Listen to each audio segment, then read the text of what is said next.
Coach? What do you, one, attribute to the slow start, and then two, how quickly you guys are able to break the game open in the second half? I thought they did a really good job of bringing the physicality to the game, and we didn't. And they got 4 offensive rebounds before the first media timeout. We turned the ball over. They did a good job controlling tempo in that first half. I thought we played right into their hands by taking quick shots. And then finally we got into a little bit of a rhythm late in the half and, went on a nice little run to build a 6-point lead. And then at halftime we talked about our pace, and we picked up, we pressured more, and that's what got us going. I thought we did a really good job of rebounding the ball in the second half and finding the open man. Sam, I think, had 4 or 5 defensive rebounds in a row and sprayed out, got Jamarcus 2 threes, I think, and Connor 1 in that stretch where we broke it open. So, our running habits were much better, I thought, in the second half. And when we do that, I'll look forward to seeing the analytic report that we'll get tonight on our efficiency when we got out in transition in the first 6-7 seconds of the shot clock, because that certainly appeared to be when we were at our best tonight.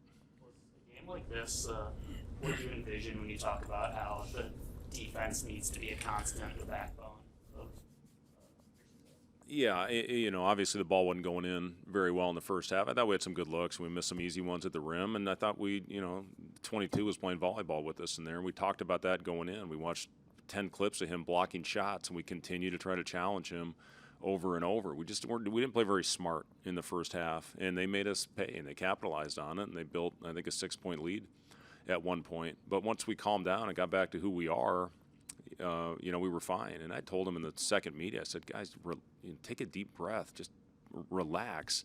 Everybody was so uptight, and you have a little bit of that, and it's good we hit some adversity in this game, and we're going to learn from it. It's always better to learn in a win, and we did a lot of really good things in that second half. I think we held them without a field goal, I want to say, on 15 consecutive shots, if I'm not mistaken. I was counting them in my head, right, Seamus? Yeah, but it was, it's just one of those games where, early on it was just a rock fight, and then in the second half we opened it up and got out, and that's certainly when we play our best basketball.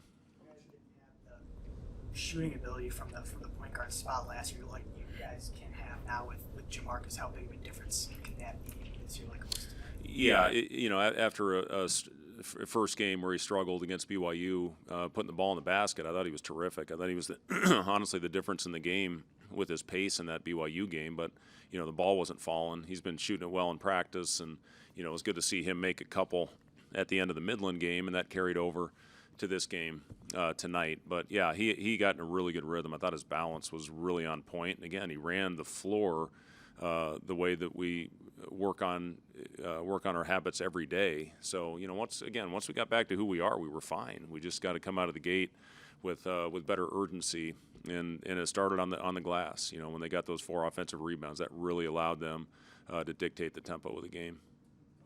Did you like that play from Kale where he gets the and one, misses the free throw, tracks his rebound, hits a 3? I mean, the bench seemed to love that. Yeah, well, 3 for 1. That's what he made a heck of a play going to get it, and that's what Kale does. Kale and Sam, I think, are the 2 best of getting in a scrum and coming out with the ball, and then dribbling out to the corner and without hesitation raising up and knocking down that shot. And Kale, again, he's not one of those guys that's going to put up 20 points on every night. He's certainly capable of it, but he just makes winning plays, and that's why he's earned his spot in the rotation. That's why he was the first guy in the game for us tonight off the bench. But yeah, I mean, and the other guy, I thought Burke made some big plays for us as well. It was good to see him get loose and get a couple dunks in the paint, but I thought he made a lot of winning plays as well, and a lot of that was on the glass and getting deflections, and was really solid on the defensive end. Doesn't have any lack of confidence with a debut like this. What can this do for his just trust in himself to not that the games are counted for real, his official debut to have that performance? I love the 22 points at 8 for 11, a very efficient offensive game. But what I really, really liked was his physicality on the defensive end. I loved he was busting through, warring through screens, getting his hand on passes, creating deflections, pushing the ball down without hesitation. And I thought he did a really good job of playing in attack mode. And that's who Braden is especially when he gets it going like that. You see his athleticism. I mean, the dunk, the N1, it's certainly what he can do. And he kind of took the lid off for us in the first half and got that first three to go down. How contagious is that energy that he plays with when he's going like this? With Braden? Yeah, I'd like to say the whole team should be playing like that. And, Braden gave us a really good lift off the bench. Kale gave us a good lift. I thought our bench guys, were really good for the most part. It was good to get Leo out there, for those 6 minutes. Jared, we're going to need Jared with his physicality. He's missed a lot of reps, and he's still playing catch-up and getting himself in the shape he needs to be in. But, he's going to be play an important role on this team.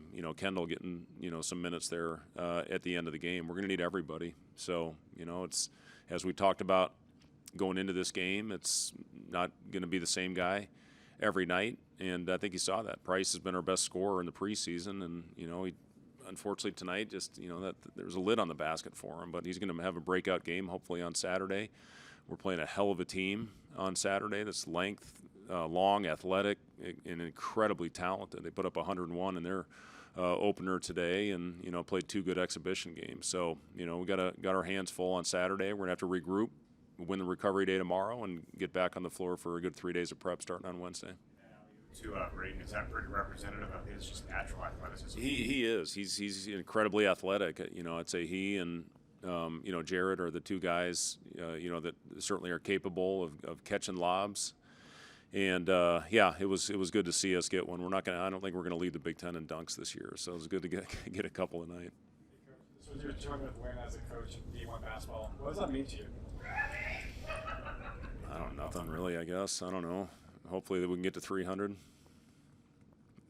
talked a little bit about it before, but just the fact Braden was around all of this last year, you could see and saw the importance of affecting both ends of the court. How much has that helped with his start of this? Yeah. I think the first game he was the only guy that didn't score, and the next 2 he was 20 and 22 points, and that's what he can do. He can score in bunches. We saw that in the Midland game where he hit 6 threes, and then tonight he did it in a lot of ways of putting the ball in the basket. Did you feel like Rink was maybe sped up a little bit in the first half, or is he just trying to figure his timing out again, see what he can get away with?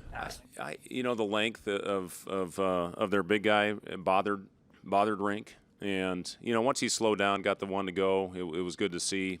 But Rink's going to be fine. I mean, he's played a lot of basketball. Thanks, guys.